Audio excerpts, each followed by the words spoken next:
In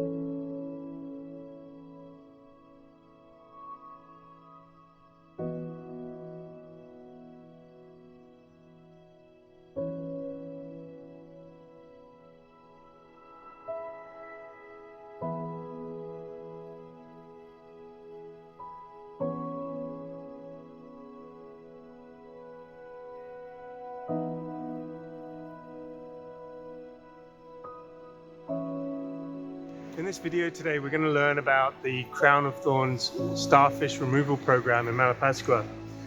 Earlier on, I sat down with Axel Jossin, who's the director of People and the Sea, the lead non-profit organization on this project. She told us a bit about some of the challenges that they're overcoming, the reason why and how they're removing the Crown of Thorns starfish, which is actually pretty poisonous to human beings, and also what they do with them once they have these thousands of Crown of Thorns starfish. I hope you get a lot out of this video. I did. And without further ado, here's Axel.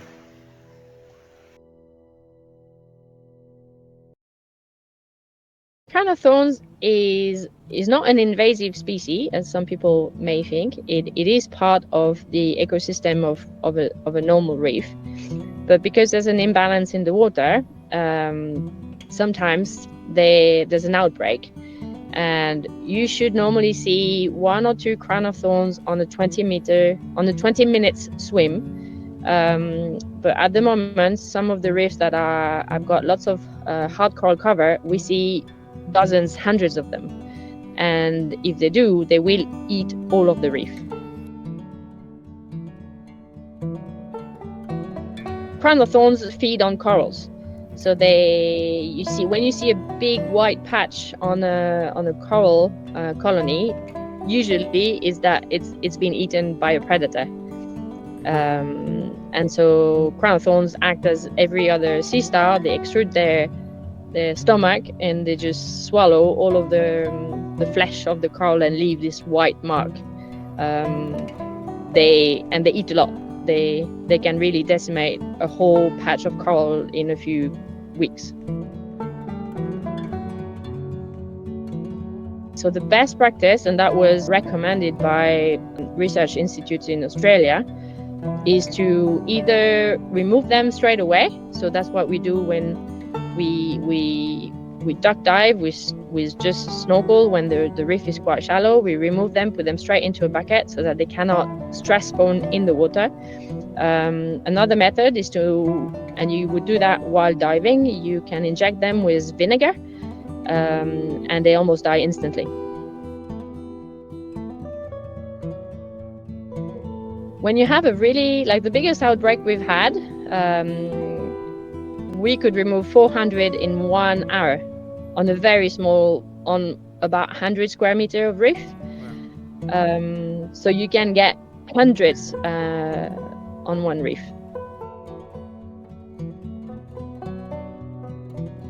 It's a bit of logistics because you really don't want that water to go back into the seawater.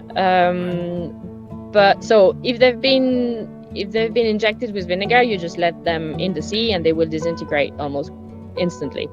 Not instantly, over a few minutes.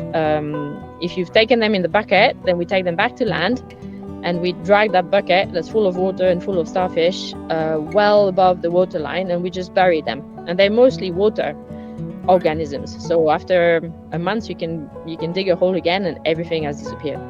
Some people say they're really good for compost.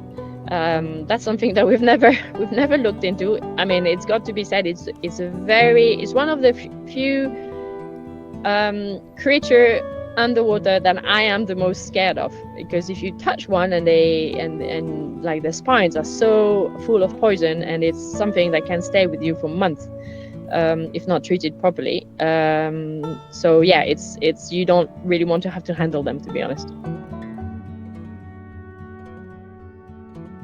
So the Crown of Thorns, as every predator, is there to keep the balance, to keep a certain balance in the ecosystem. So corals, for example, you have certain species of coral that will grow really, really quickly, others that grow very slowly, and to leave the space for those slow growing corals, you need predators like the crown of thorn to keep some space for those to grow. The problem is, I think, so this is where I'm not a scientist, but from all the research we've done, I think there's a combination between high nutrient levels in the water coming from water pollution, a lack of predators, because the larvae of crown of thorns is normally eaten by certain fish. But if this fish has been overfished, then that will create, then there will be an outbreak. There's often a combination. I think it's been seen as well that when you have a warming event and a bleaching event, usually the year after you have an outbreak of crown of thorns as well. So at the moment they have the perfect conditions for them to reproduce and invade all the coral colonies, because there's, in an island like Malapascua, where there's it's a very densely populated island with not a great infrastructure for dirty water, and so high nutrients, warm waters, lack of predators.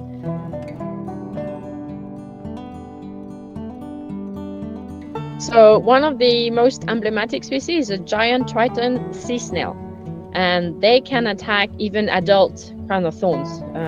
There's some really cool video on YouTube where you see a crown of thorn and one of those snails in the same aquarium, and you can see the crown of thorns just would like to jump out of the aquarium.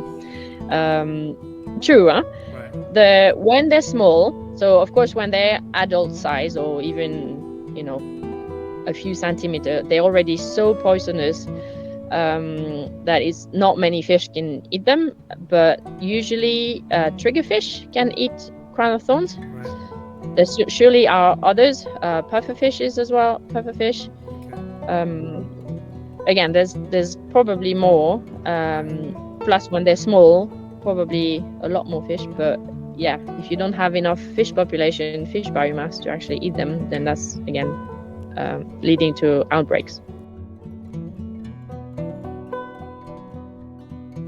So long-term solution, there are scientific research that actually prove that if you protect fisheries, if you really have an active role in protecting and conserving fisheries, healthy fisheries, they will have a positive impact on the number of crown of thorns. They will reduce crown of thorns outbreaks.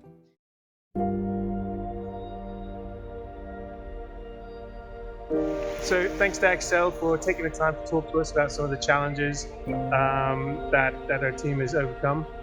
One of the things you will have heard in that discussion is the fact that the problem is a little bit deeper than just removing the starfish that's causing this problem in the immediate time frame, and that in fact the problem is an imbalance in the ecosystem. And so that's what I hope you'll learn a bit more about over the next videos that we put together with Axel, and you'll learn more about the variety of different activities that are being taken to address the problem as a whole. Having said that, you will also have heard from Axel that a longer term approach is needed. And one of the challenges with that is having a financial support that is also longer term. Often these small non-profit organizations are going from year to year.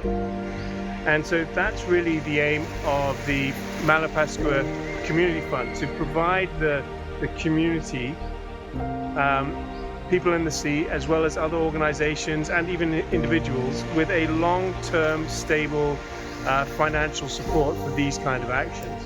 And so if you're interested in learning more, please feel free to check out taomana.com.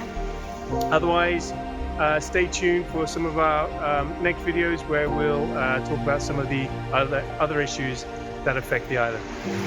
Thanks very much for your time.